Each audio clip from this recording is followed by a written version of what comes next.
Welcome to a new video. In this video, let us see types of computers. What are the different types of computers which are available with us? So computers are of three types. How many types? They are of three types. So what are they? Let us see. The first one is called as 64-bit microprocessor, which is called as mainframes. The first category is called mainframe. You might have heard about this word earlier, mainframe. And the second category is of 32-bit in size. The processor will be in 32-bit size and it is called mini computer.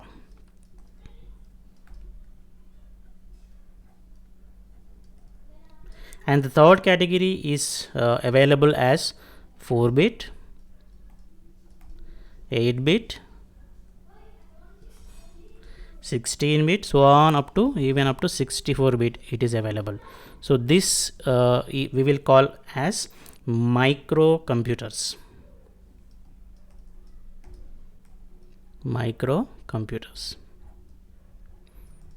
Okay, so there are three types of microprocessors.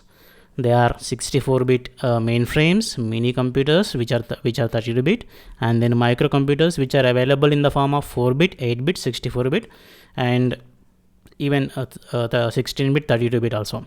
So depending upon our requirement, we can choose any microcontroller which is either 4-bit or 8-bit or 6 whatever it is, 32 or 64. So here at this point I would like to touch upon what do you mean by bit, 64-bit, 4-bit, 32-bit. So this 64-bit indicates that the capacity of the ALU unit of the microprocessor is 64-bit, or the size of the data bus is 64-bit. So the data processing capability of your processor will be decided by this particular parameter called 64-bit. So you from here onwards, if you see anywhere 32-bit, 64-bit or 8-bit, 16-bit, you have to understand that the ALU capacity is 16-bit if the processor is 16-bit microprocessor. The ALU capacity is 32-bit if the processor is 32-bit microprocessor. So if anywhere if you read 64-bit means the ALU capacity of the processor is 64-bit. Arithmetic and logical unit capacity. So how much data you want to process will be decided by this particular feature. Say for example, I have a 8-bit microcontroller 8051 with me, or 16-bit microprocessor 8086 with me. So if you have a huge data, then the data has to be divided into 16-bit chunks, 16-bit pieces, and the 16-bit data will be carried by your 16-bit data bus, and ALU will be processing that particular data for the processor 8086. Because it's a 16-bit microprocessor, the ALU cannot process more than 16-bit data. So that is the meaning of indication of this bit, 32-bit or 64-bit or 4-bit or 8-bit. Okay. Now coming to the examples of mainframes. Mainframe computers are of room size. They are very big computers. They are of room size. And the example of these mainframes are, one is IBM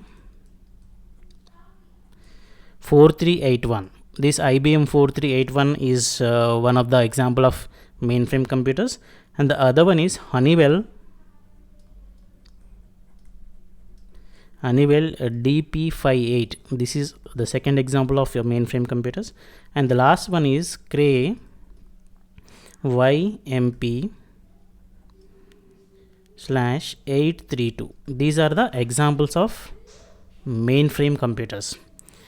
Mainframe computers, as I told you, they are very big in size. They require huge space and lot of power dissipation and power consumption will be there for such kind of devices. These type of devices, computers are used only where they are required. Like we will also call them as supercomputers. These are used in critical applications where huge processing speed is required. But when it is the case with others where they don't want that much processing and that much speed of operation, then they cannot waste that much size, room size. They cannot allow a very big space for a computer. Coming to the second category, mini computers. These mini computers are of only rack size. Instead of room, their size is reduced to rack size, so we can keep it in the one corner of the room, and we can work with these mini computers. Mini computers examples are, the first example for mini computer is VAX 6360. This is the example of mini computer, VAX 6360.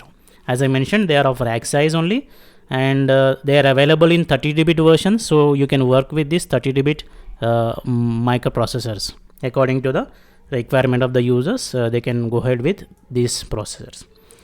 Then last one is microcomputers. These microcomputers are also called as microprocessors. Here the size is reduced, even it is decreased. Instead of rack, now the size is of like we can keep them on the desk.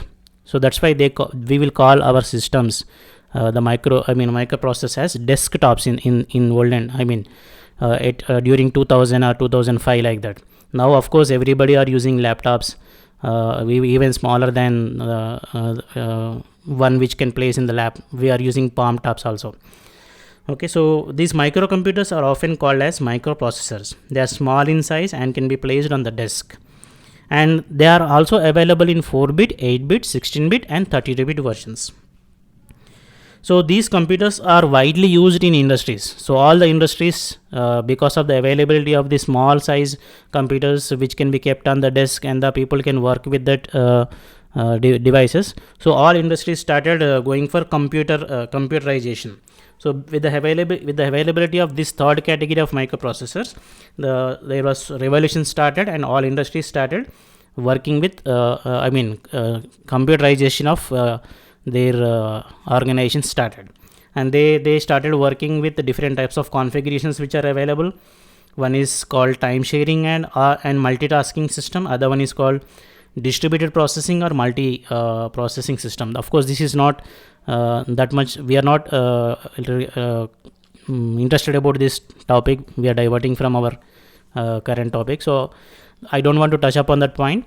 So industry started doing computerization with the availability of these small devices called 4-bit, 8-bit, 16-bit, 32-bit, 64-bit microcomputers, which are often called as microprocessors. Right, so that is about the just a quick introduction about the processors. What are the different types of processors available with us? Thank you.